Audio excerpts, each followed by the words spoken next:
to another edition of History in Your Own Backyard. I'm Susie Selleck, and today we are in Carrollton, Kentucky. I'm joined by Sam Burgess. Sam, nice to be here at the Masterson House. Welcome. So you know what? It was, by the way, lovely drive coming in, but I'm curious, who were the Mastersons? Richard and Sarah Masterson were a pioneering family of the mid to late 1700s. They first came into Kentucky, to the central Kentucky area around Lexington, established a settlement that's called Masterson Station even today. It's part of greater metropolitan Lexington. At a later date, around 1790, Richard decided he wanted to come to a growing community of Fort William at the confluence of the Kentucky and Ohio rivers. He decided to come ahead, and he came, surveyed the land, went back and told Sarah, said, pack up the kids, we're moving. Sarah said, that's fine, but we're not moving till you build me a proper house because I will not live in a log cabin. I like your style. So Richard came back and acquired a fairly extensive piece of property, a farm just outside of the city limits of what was then Fort William, which was a thriving community at the confluence of the rivers, as I said. And he proceeded to build a rather fine brick farmhouse, and I say fine because it has several architectural features that were rather elaborate for a farmhouse. He did have slaves. In fact, in his will, he listed in his chattels 9 slaves. So there would have been the house, which is a typical hall and parlor floor plan. The larger room is the hall, where all of the best furniture was kept, where they would entertain important guests. The smaller room was the parlor, where they actually did the living. And it's actually a 3-story house. There is a second story above us that has the rooms that are exactly the same size, and the basement also has rooms that are exactly the same size. There would have also been other outbuildings, which would have been necessary to service both a large family, because the Mastersons had several children, and then also he would have had outbuildings for the farming operation. And there would probably been a detached kitchen, because none of the fireplaces in the house, there are 2 here on the main floor and 1 in the basement, would have been large enough to service the family for cooking and also for all the other needs they would have had. Anyway, Richard became very involved in the community in Fort William, and in 1794, the state of Kentucky recognized Carrollton County as a county, and the town of Fort William was named as its county seat. And in 1799, in December of that year, the first court of Carrollton County actually was held in this very room that we're sitting in. Pretty sweet. So wait, when was the house built? The house was built circa 1795. We don't have an exact date. It's hard to pinpoint it because there's no written record of it. But if you go back to the deed books in Warsaw, which is now the county seat of Carrollton County, you can tell by the jump in taxes on the house, on the property, that something had been built there. So we're saying circa 1795, right, give or take a year. Richard and Sarah continued to live here. Sarah lived on after Richard's death. She raised her children here, and it was used as an active house until the mid to late 1960s, when the property was acquired by a chemical company. They did go on and keep it as a tenant house for a number of years till they decided to get out of the tenant business, and then they just let it sit empty. And it was about ready to fall in when it was deeded to the Historical Society, who owns it today. Now, once the Historical Society took it over, should I go there? Well, it's kind of like a boat. It's a hole in the water you throw money and this house was kind of a hole in the ground you threw money into. It was virtually about to fall down. Yeah. But we were able to get a grant through the Kentucky Heritage Council to do a rehab on the building, and it was a rehab. The difference between restoration and a rehab is the restoration, you put it back exactly like it was, which means you would have no electricity, you would have no running water, you would basically have what it was like in the 1790s. But a rehab was meant to put it back so they could be used. Yeah. Somebody could actually live in it if they wanted to, although that was never our intention. So we rehabbed it with a grant, came up with the matching funds. The house is available to the public for usage for meetings, for private affairs. In fact, we're having a wedding shower here in a week or so. We've had several weddings here.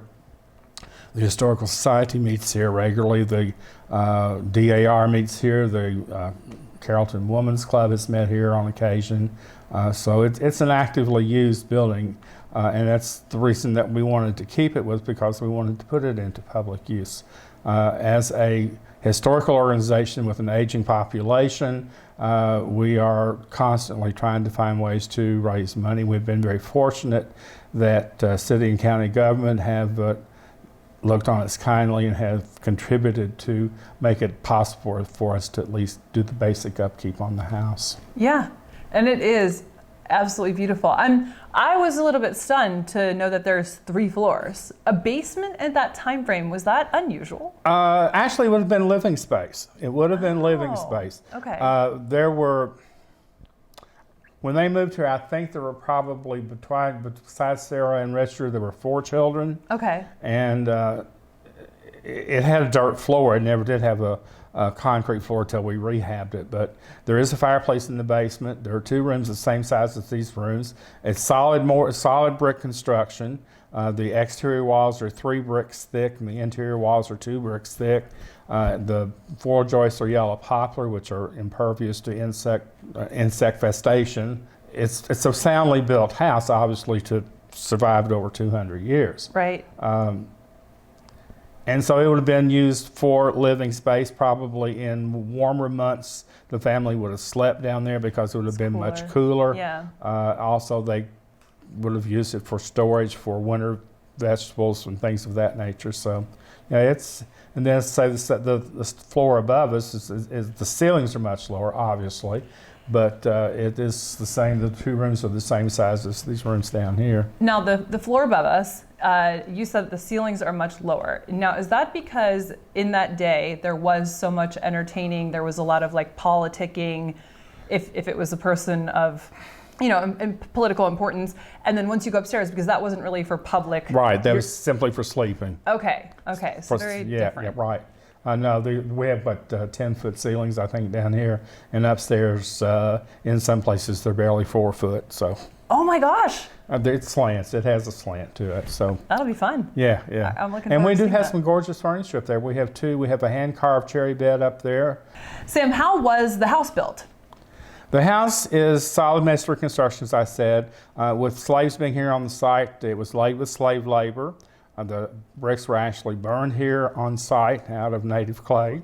And there's also a water shelf, which is a kind of an OG curve at about 4 feet up from the bottom, from the ground level of the house, which would have driven the water away from the foundation. That, again, is something that's reserved for much finer houses than what this obviously was. Right, so, a farmhouse. Yeah, a farmhouse. A proper farmhouse. Right. I think Richard was a very smart man to go pack up his family, give his wife a proper house. This is beyond proper. I'm excited to see the rest of it. But and thank you for being able to give us the backstory on that. And you are stacked with history. I even write on the building part of all that. That's when you're great. old, you know things. Oh, please. No, this was awesome, Sam. Well, thank you very much. Is there anything that I mean, other than the weddings and the events and stuff like that, it is open to the public now. Do people need to make an appointment? Yes, we don't have the staff and we don't have the financial wherewithal to have it open and pay somebody to be here all the time, right? All the time. It's by appointment. If you will call either myself or call tourism, they can get in touch with me. Yeah. And we'll be glad to let you come through it. So let's just say that I wanted to schedule a wedding. Call me. Okay, I'll call you. Okay, cool. So, and then they'd be able to bring like their own catering in and all that kind of stuff. We have a catering. We have a full kitchen. Okay. Yeah, it's in fact, and then on the front of the property as you came in, which actually is the rear of the property, the house was built to face the river. Right. there is a cemetery, and Richard and Sarah and several of their children and their spouses and grandchildren are there, Oh, that's as well awesome. as Henry Ogburn and his wife. And the dry laid stone fence that you see around it is a recent addition. There was a cemetery on a piece of property that was owned by Kentucky Utilities generating station up in Gent, and they were doing an expansion project, so they had to move the cemetery, and there was the dry laid stone fence around it, and they agreed to give us the stones if we would use them for a similar purpose. So we got in touch with the Dry Laid Stone Conservancy of Kentucky, and they came and helped us. They actually did a workshop here, and people paid $300 to spend the weekend learning how to put that to. Oh, that's great. Yeah, and then we found out we had to have more stones, and we finally got it all finished with the help. We raised $2,000 in less than a week to get it finished. Good. Oh, that's awesome. So it's living history. Yeah, it is, and I'm very honored to be here to be part of it, to learn about it, and go experience it. So, Sam, thank you. You are absolutely awesome to talk with, and I appreciate your time. Come back anytime. Yeah, no, I will. Thank you for watching another edition of History in Your Own Backyard. I'm Susie, and today we're in Carrollton, Kentucky, here at the Masterson House, joined by Sam. Sam, thank you once again. You're welcome. Yeah, hey, and remember, travel slowly and stop often. Bye for now.